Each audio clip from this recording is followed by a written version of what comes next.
With rivals like the BMW X3 and the Audi Q5, Mercedes GLC has always been at the top of the executive SUV ladder ever since its inception in 2015. But my question is this.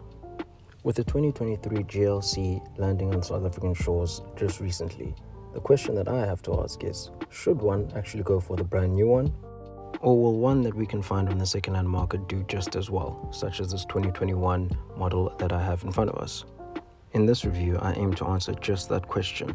Should one go for a brand new one, or should one actually look on the second-hand market? Join me for a quick walk around and price review of the 2021 Mercedes GLC 220d.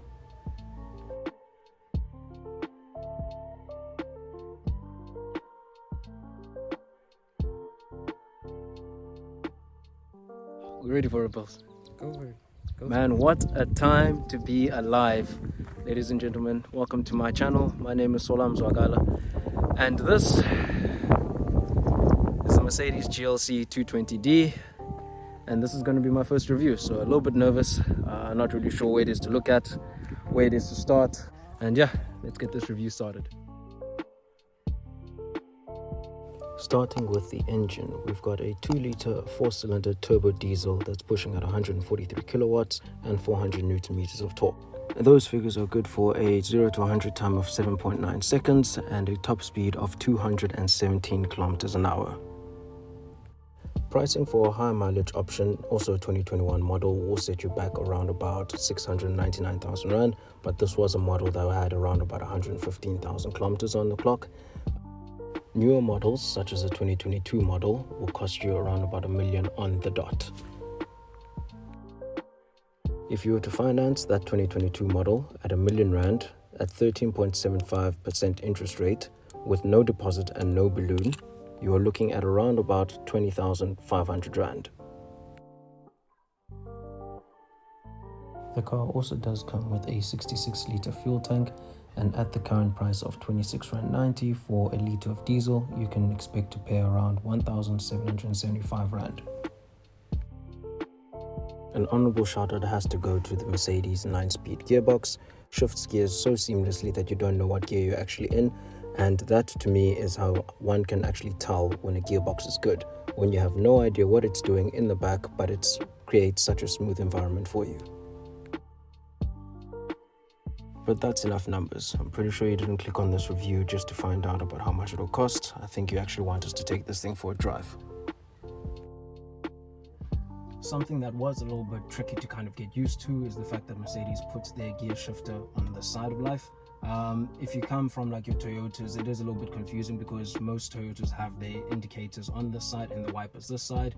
However, it does, once you do get used to it, it actually, in my opinion, works a little bit better than your traditional gear lever over here. All you have to do is just start the car. And then if you want to go into reverse, you shift it both ways up, the camera comes up like that. And then if you want to go into drive it goes, and there we are.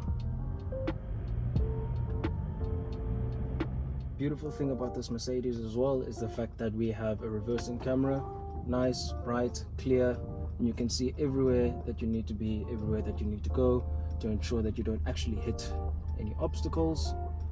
Now, I'm not used to these types of cameras, I don't want to lie to you. I much prefer using my mirrors, but it is a nice to have at the end of the day.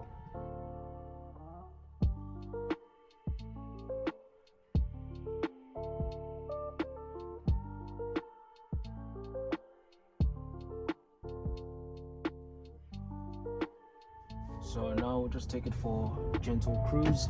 And the first thing that I have to admit about the Mercedes, and it's so difficult for me because I'm a Beamer fanboy all the way through and through, but the most beautiful thing about this car is just how smooth it is. It's so smooth, it's so relaxed. I could easily do a trip to Gqeberha and back in this, no problems whatsoever. Driving dynamics of the car, of course it is an SUV, it's not your C63 or your GLC 63 AMG S, but I mean, it does a great job at what it is that it's doing now. Going over some bumps, super smooth, can't complain. Of course, this being a Mercedes, you do get your electrically operated tailgate, which opens at the press of the button, or you can also open it from the inside and the boot will open automatically. Once opened, we do find a retractable parcel shelf, so just give you a little bit of privacy, and we do have a 620-litre boot space inside there. The boot door can also be closed at the touch of a button. Taking another deep dive into the boot, you can also remove the parcel shelf and it can be stored under the false floor, and the seats are electronically able to be put down in a 60-40 split.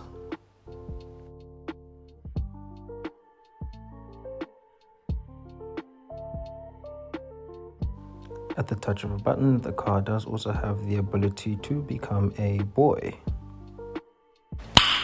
Nice.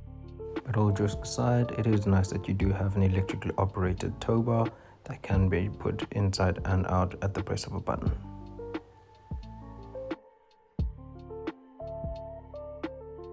Moving into the back seats, I did find the fact that you have to put the seats up on your own slightly annoying in a car of this caliber, but at the end of the day, it's a third world problem if you find that an issue. I am at 1.83 meters tall and you'll find that I fit into the seats quite comfortably. Moving into the front seats now, and you'll actually see that Mercedes did a great job with the interior of this car. Now this car doesn't have the driver's package where you actually get the full digital display, but still a marvelous place to sit in regardless. And of course, we can't talk about Mercedes without talking about the sunroof. We can't talk about any car without actually mentioning the sunroof, one of the most important factors in any car nowadays.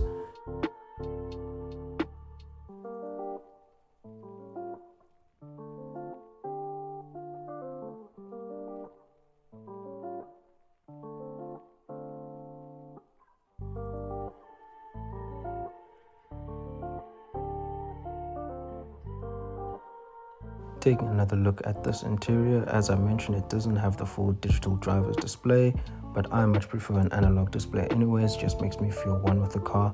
Love the center console on the middle, and one thing that I did notice is it does have a lot of buttons on the steering wheel, but once you get used to them, they are quite easy to use.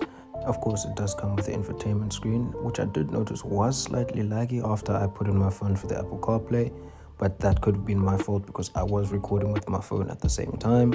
But once you're on the move, the screen doesn't lag in the slightest, and the fact that you have the ability to choose your own music, use Google Maps instead of the inbuilt Mercedes system, just makes it that much better.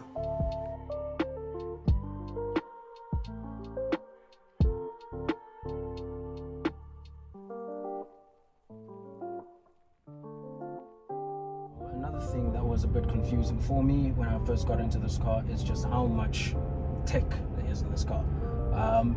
I usually would say I'm a tech fanboy as well, something that I kind of do and I study just to make sure that I know what's happening with the latest and greatest. But even this, I think I need a lot more time with the car just to actually understand how much is actually on the inside here. Touchscreen, of course, and you can actually just showcase all of the different settings that it has, all the different things. The car does also come with different driver's modes, namely being your eco, your comfort, your sport, and your individual. Eco being your most economical driving mode, sport being your least economical driving mode, comfort being a great in-between of the two of those. But my favorite has to be the individual mode. Individual just allows you to take the different characteristics of all the different settings and actually make your personal favorite. So in my opinion, I really enjoyed having the sporty engine. However, I wanted the damping to be comfortable and I wanted the steering to also be in the most comfortable settings as well. And before we forget, I know there's going to be someone out there who's going to want to know how this car sounds.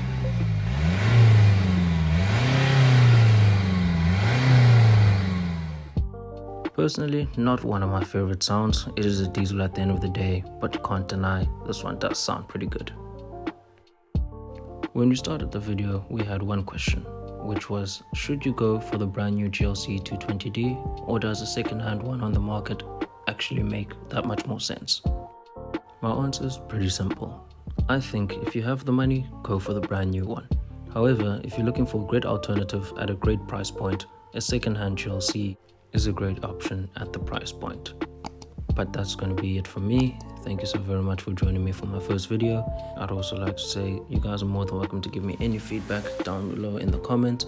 I'd really appreciate any constructive criticism, and I'd also like to hear from you guys what it is that you guys would like to see me review next. I have some ideas, but I want to make a community where you and I can just have a conversation and see where our passion for cars can lead us.